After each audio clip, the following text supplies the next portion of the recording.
세상을 현명하게 살아가는 지혜.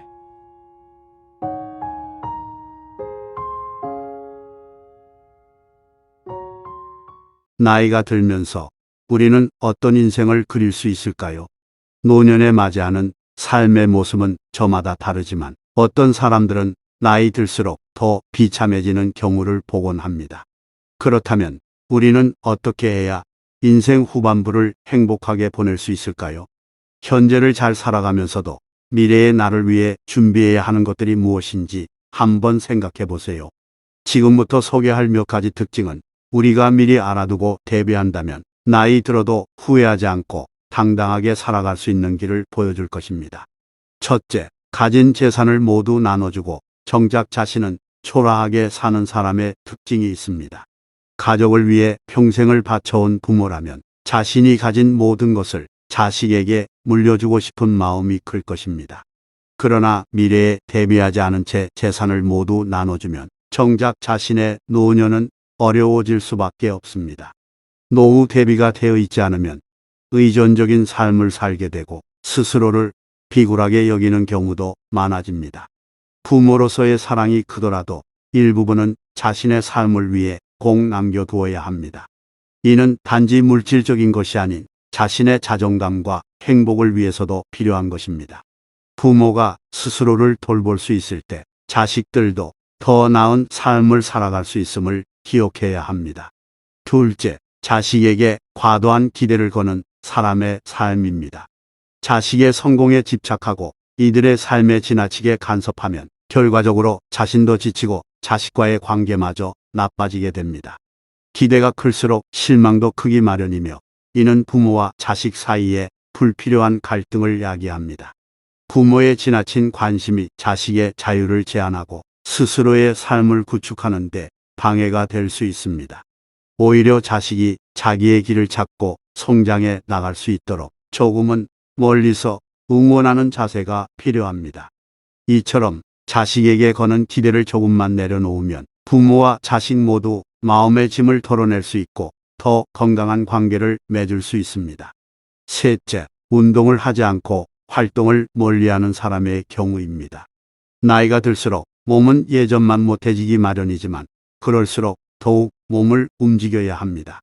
신체 활동이 줄어들면 자연스럽게 건강도 나빠질 수밖에 없습니다. 이는 단순한 육체적인 건강뿐만 아니라 정신적인 건강에도 큰 영향을 미칩니다. 사회적 활동과 운동을 소홀히 하면 사람들과의 교류가 줄어들고 고립되기 쉬워지며 이는 우울감이나 무력감으로 이어질 수 있습니다. 반면 꾸준한 운동과 활동은 우리를 더 생동감 있게 만들어줍니다. 작은 산책이나 동네 모임에 나가는 것부터 시작해 보세요. 규칙적인 운동은 일상의 활력을 높이고 삶을 더 풍요롭게 만들어줍니다. 넷째, 지나치게 욕심 많은 사람의 특징입니다. 지금 가진 것에 만족하지 못하고 항상 더 많은 것을 바라게 되면 결국 불행해질 수밖에 없습니다. 욕심은 끝이 없고 만족감은 멀어지기만 할 뿐입니다. 현실에 감사하는 마음을 가지는 것은 삶을 행복하게 만들어주는 핵심 요소입니다. 작은 것에 대한 감사함이야말로 진정한 행복을 느끼는 시작입니다. 매 순간 주변에 있는 소소한 행복을 찾아보세요. 큰 것만이 우리를 행복하게 만드는 것은 아닙니다. 때로는 일상 속에서 느끼는 작은 기쁨들이 우리를 더욱 행복하게 만들어주기도 합니다. 주변에 있는 가족, 친구, 그리고 매일 아침 떠오르는 햇살에 감사해 보세요. 이것이야말로 우리가 인생을 더욱 풍요롭게 만들어주는 자세입니다. 이렇게 살펴본 것처럼 나이가 들수록 우리에게 필요한 것은 많은 재산이나 높은 명예가 아닙니다. 오히려 적당한 욕심, 자식에 대한 넉넉한 마음, 꾸준한 자기 관리, 그리고 자기 자신을 위한 대비가 행복한 노년의 비결입니다. 지금 우리에게 필요한 것은 자신을 돌보고 주위를 돌아보는 시간입니다.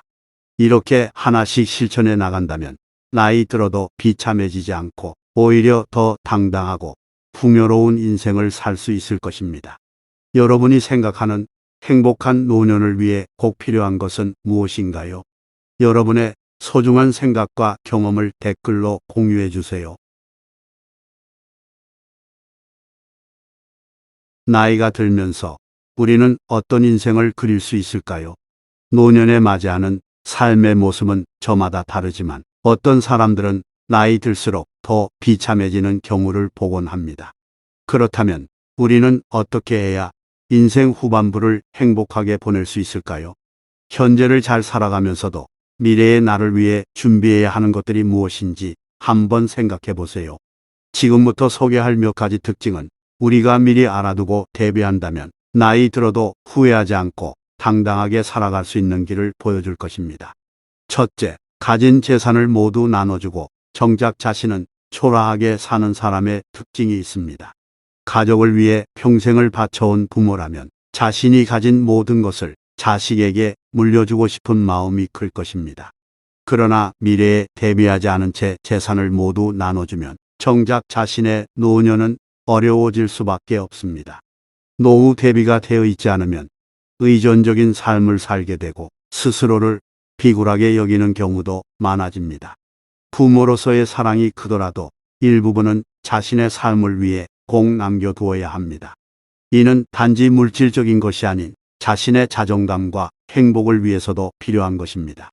부모가 스스로를 돌볼 수 있을 때 자식들도 더 나은 삶을 살아갈 수 있음을 기억해야 합니다. 둘째, 자식에게 과도한 기대를 거는 사람의 삶입니다. 자식의 성공에 집착하고 이들의 삶에 지나치게 간섭하면 결과적으로 자신도 지치고 자식과의 관계마저 나빠지게 됩니다. 기대가 클수록 실망도 크기 마련이며 이는 부모와 자식 사이에 불필요한 갈등을 야기합니다. 부모의 지나친 관심이 자식의 자유를 제한하고 스스로의 삶을 구축하는 데 방해가 될 수 있습니다. 오히려 자식이 자기의 길을 찾고 성장해 나갈 수 있도록 조금은 멀리서 응원하는 자세가 필요합니다. 이처럼 자식에게 거는 기대를 조금만 내려놓으면 부모와 자식 모두 마음의 짐을 털어낼 수 있고 더 건강한 관계를 맺을 수 있습니다. 셋째, 운동을 하지 않고 활동을 멀리하는 사람의 경우입니다. 나이가 들수록 몸은 예전만 못해지기 마련이지만 그럴수록 더욱 몸을 움직여야 합니다. 신체 활동이 줄어들면 자연스럽게 건강도 나빠질 수밖에 없습니다. 이는 단순한 육체적인 건강뿐만 아니라 정신적인 건강에도 큰 영향을 미칩니다. 사회적 활동과 운동을 소홀히 하면 사람들과의 교류가 줄어들고 고립되기 쉬워지며 이는 우울감이나 무력감으로 이어질 수 있습니다. 반면 꾸준한 운동과 활동은 우리를 더 생동감 있게 만들어줍니다. 작은 산책이나 동네 모임에 나가는 것부터 시작해 보세요. 규칙적인 운동은 일상의 활력을 높이고 삶을 더 풍요롭게 만들어줍니다. 넷째, 지나치게 욕심 많은 사람의 특징입니다. 지금 가진 것에 만족하지 못하고 항상 더 많은 것을 바라게 되면 결국 불행해질 수밖에 없습니다. 욕심은 끝이 없고 만족감은 멀어지기만 할 뿐입니다. 현실에 감사하는 마음을 가지는 것은 삶을 행복하게 만들어주는 핵심 요소입니다. 작은 것에 대한 감사함이야말로 진정한 행복을 느끼는 시작입니다. 매 순간 주변에 있는 소소한 행복을 찾아보세요. 큰 것만이 우리를 행복하게 만드는 것은 아닙니다. 때로는 일상 속에서 느끼는 작은 기쁨들이 우리를 더욱 행복하게 만들어주기도 합니다. 주변에 있는 가족, 친구, 그리고 매일 아침 떠오르는 햇살에 감사해 보세요. 이것이야말로 우리가 인생을 더욱 풍요롭게 만들어주는 자세입니다. 이렇게 살펴본 것처럼 나이가 들수록 우리에게 필요한 것은 많은 재산이나 높은 명예가 아닙니다. 오히려 적당한 욕심, 자식에 대한 넉넉한 마음, 꾸준한 자기관리, 그리고 자기 자신을 위한 대비가 행복한 노년의 비결입니다. 지금 우리에게 필요한 것은 자신을 돌보고 주위를 돌아보는 시간입니다. 이렇게 하나씩 실천해 나간다면 나이 들어도 비참해지지 않고 오히려 더 당당하고 풍요로운 인생을 살 수 있을 것입니다. 여러분이 생각하는 행복한 노년을 위해 꼭 필요한 것은 무엇인가요? 여러분의 소중한 생각과 경험을 댓글로 공유해 주세요.